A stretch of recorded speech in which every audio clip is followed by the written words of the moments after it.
কবিতা রাজনীতির বাইরের কিছু নয়।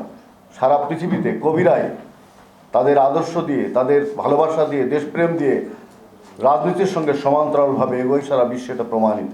এবং জাতীয় কবিতা পরিষদ সেই দর্শনে বিশ্বাস করে এবং মানুষের সঙ্গে কিভাবে থাকা যায়, কিভাবে মানুষের রাজনীতিকে পরিচ্ছন্ন করা যায়, সেই চেষ্টাই হলো আমাদের এখনো পর্যন্ত অব্যাহত আছে। 87 সালের যে কবিতা উৎসবের জন্ম, সেই জন্মের সময় থেকে আমরা একটা আপসহীন ভূমিকা পালন করেছি।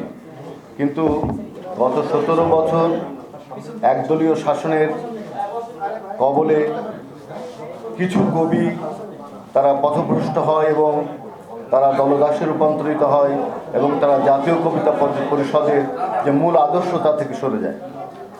কিন্তু পরবর্তীকালে পরিবর্তনের ভেতর দিয়ে, গণঅভ্যুত্থানের ভেতর দিয়ে অর্জিত যে সাফল্য, সেই সাফল্যের ধারায় আমরা আবার জাতীয় কবিতা পরিষদকে গণমানুষের কাছে নিয়ে যাবার জন্য চেষ্টা করছি।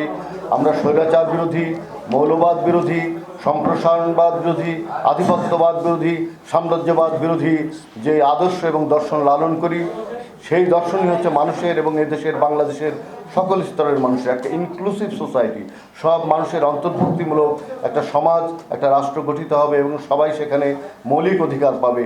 সেটি হলে আমাদের মূল দাবি। কবিতা রাজনীতির বাইরের কিছু নয়। সারা পৃথিবীতে কবিরাই তাদের আদর্শ দিয়ে, তাদের ভালোবাসা দিয়ে, দেশপ্রেম দিয়ে রাজনীতির সঙ্গে সমান্তরালভাবে এগোয়, সারা বিশ্বে এটা প্রমাণিত।